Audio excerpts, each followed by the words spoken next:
Et si je vous disais que l'avenir des batteries, des satellites, de la défense militaire se joue dans les entrailles de la Chine, que des métaux invisibles, au nom aussi étrange que dysprosium ou néodyme, font trembler les plus grandes puissances du monde. Aujourd'hui, dans Grand Teacher relate, on plonge dans les coulisses d'un accord passé quasiment sous silence, mais qui pourrait redessiner l'équilibre géopolitique mondial. L'accord des États-Unis et la Chine sur les terres rares. Installez-vous confortablement et nous allons traiter ce sujet ensemble.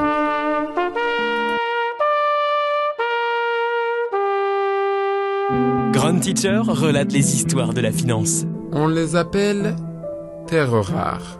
Pourtant, elles ne le sont pas tant que ça dans la croûte terrestre. Ce qui est rare, c'est le savoir-faire pour les extraire et les raffiner. Et là, la Chine domine outrageusement le jeu.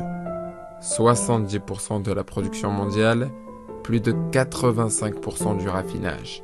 Ces métaux, 17 au total, sont indispensables à la fabrication des smartphones, des éoliennes, des F-35 américains ou encore des Tesla flambant neuves. Bref, soit ils sont l'oxygène discret de notre monde moderne. En 2019, au plus fort de la guerre commerciale entre Washington et Pékin, Trump menaçait de couper tous les ponts. La Chine, elle, brandissait une arme silencieuse, la restriction des exportations de terres rares. Ce serait l'équivalent géopolitique d'un étranglement lent et propre, sans missiles, sans drones, juste en fermant les valves de métaux critiques.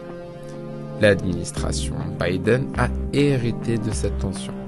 Mais face aux pénuries de semi-conducteurs, aux ambitions climatiques et à la réindustrialisation des États-Unis, la Maison-Blanche n'a pas eu le choix. Négocier.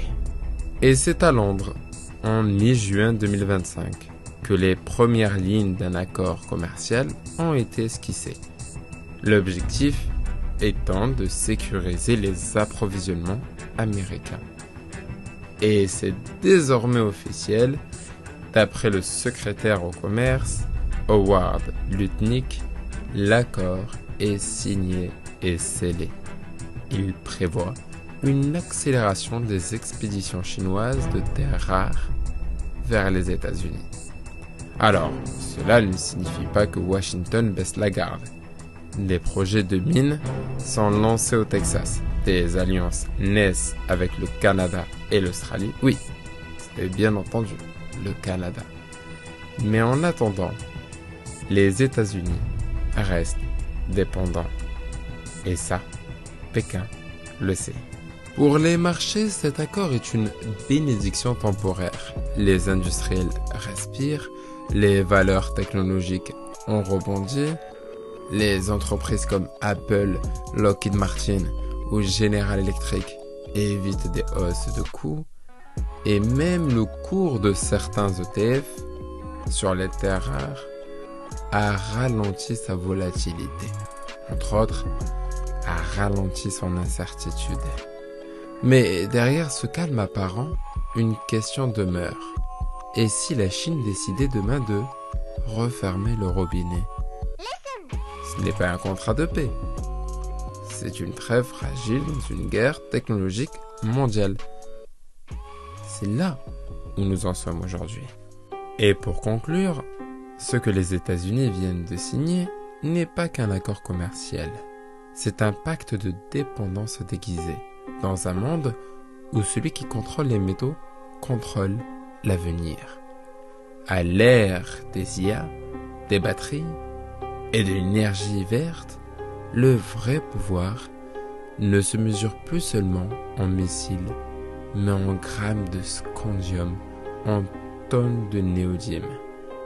Alors, qui tiendra la bride de l'innovation mondiale demain? Washington ou Pékin. C'était Grand Teacher Relate.